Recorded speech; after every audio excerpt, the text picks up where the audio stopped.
Hey gamers, 3 of 12 again. I had lost my recording device for a while, so I couldn't do any reviews, and I just happened to find it about 10 minutes ago in the most random spot.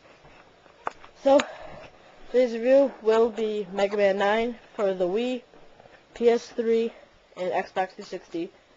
And by the way, I will probably be putting up a new review every other day for the next 2 weeks, because I'm a few weeks behind. Now, there's really not that much story for this game. It's pretty much the same typical Mega Man, except Dr. Wily and Dr. Light have teamed up to create 8 new Robot Masters, but you find out later that Wily has reprogrammed them to turn against humans. And then Wily broadcasts that he didn't do it and that it's Dr. Light's fault, and Dr. Light is arrested, and you've got basically to defeat all the Robot Masters, defeat Wily, and free Dr. Light. It's pretty much typical Mega Man. Nothing too much here, but you can't expect much from Mega Man. The controls for this game are perfect for the Wii remote, because it's basically, since this was based off the old Mega Mans on the NES, with the whole 8-bit style, the Wii remote works very well for this. All you do is you move left and right with left and right while holding the remote sideways. To jump, you press the 2 button, and to fire your currently selected weapon, you press the 1 button. You can't charge up your Mega Buster, and you can't Mega Slide, because this was more based on Mega Man 2 than the later ones. But you can if you download Proto Man for 200 points. I'm not sure on the controls for the PlayStation and 360, but I have heard that they are definitely not as good as the Wii, and they're a bit more complicated, and they just don't feel right. So if you're going to get the best way, would be to play it on the Wii. Now, a little on the gameplay for this. It's typical Mega Man. You traverse the 8 levels with various death traps through them, and you'll probably die a lot. Typically, you'll have to jump on platforms, avoid spikes, jump, fall in a hole, complete all these weird puzzles, from invisible blocks to spinning upside down to wind. Then you get to the Robot Master, and then you have to defeat the Robot Master. Each Robot Master is weak to a specific weapon, and if you use the weapon they're weak against, you'll be able to easier get the quick draw achievements, which I'll talk a little more about later, and just makes the game a whole lot easier. So what makes this Mega Man a little bit harder is that Capcom seemed to went a little overboard with the spikes this time. There's spikes, instant death trap, everything that will just kill you. You'll see there'll be a platform you have to move around, there'll be spikes on the walls, there'll be spikes on the floor, spikes on the ceiling, and a little hole you have to jump through while going back and forth on a platform. Or in Tornado Man's level, you'll have to spin upside down while avoiding spikes, trying to jump at the right moment and get on to the next one and try to miss. That level definitely gave me a lot of trouble. I'm just going to quickly go over a basic design of each level, starting with Galaxy Man. Galaxy Man stage, you basically there's some UFOs flying at you, and there's not that much strategy involved with it. You go around and jump on platforms. The only really hard part I found is you have to jump these little tube things, then they shoot you out another one, and you've got to jump in another one, see where that takes you to get to the next platform. That's really the hardest part.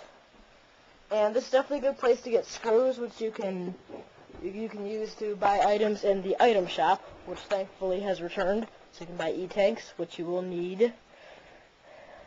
But yeah, X-Men stage is probably another one, probably the easiest. Next we have Splash Woman stage. This one's a little tougher, The beginning part's not so bad. Then you have to start jumping on some bubbles. You gotta go up there trying to get knocked off, or else you get knocked back to the bottom. And there's a couple parts with some moving platforms and some spikes that you'll see here in a sec. Assuming my computer decides not to be stupid. And then that's pretty much it. Then you finish past the hard part after you've gotten past that. So then you'll fight Splash Woman. Then the next stage we're going to talk about is Pugman stage. Pugman stage, for me, it was really challenging first because it has everyone's favorite, the disappearing blocks back.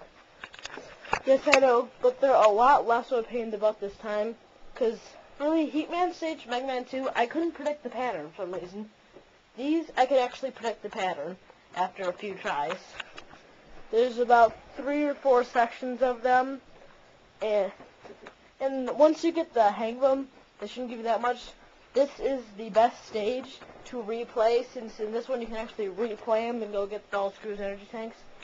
You can get just about 80 Screws or so from it, and some extra lives, and at least 1 or 2 energy tanks. So I kept going back to this before I went to Wily, where I got my butt kicked. But it's definitely a good stage to replay. It's not too challenging. The hardest part is probably Pugman himself. Just had to find the right weapon for him.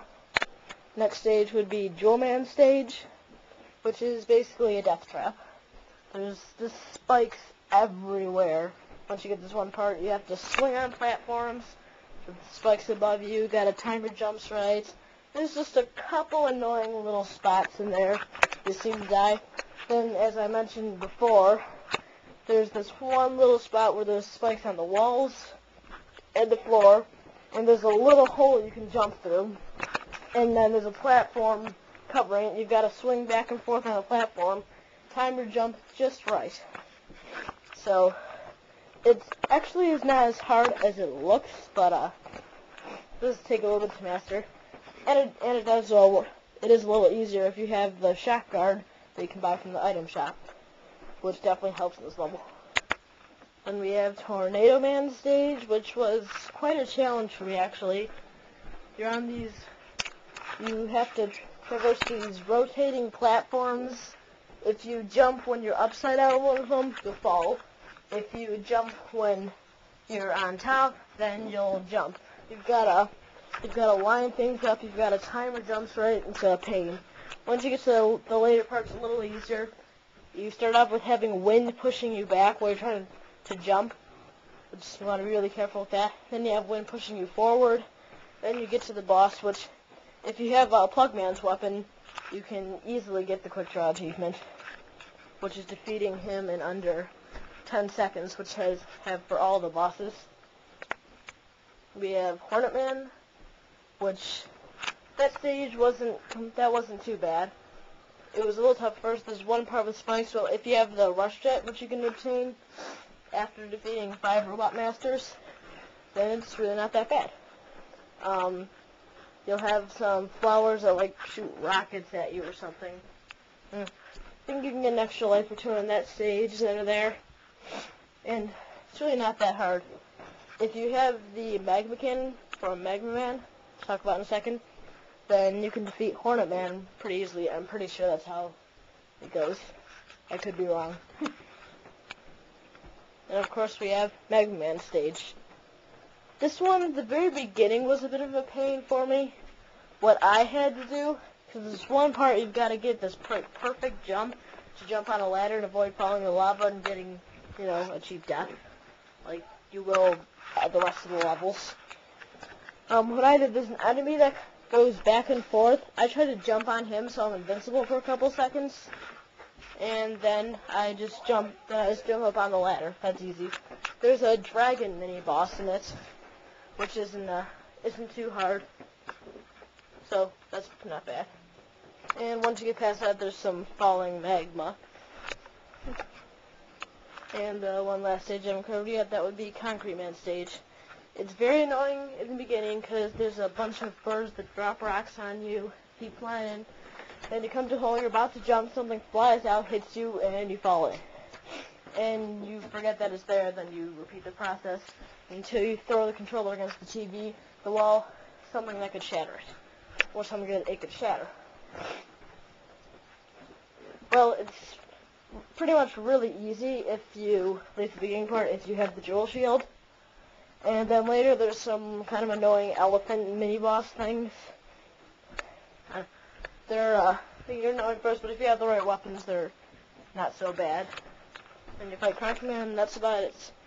And I'm out of time for part 1. Looks like I'll have to post a second part to this.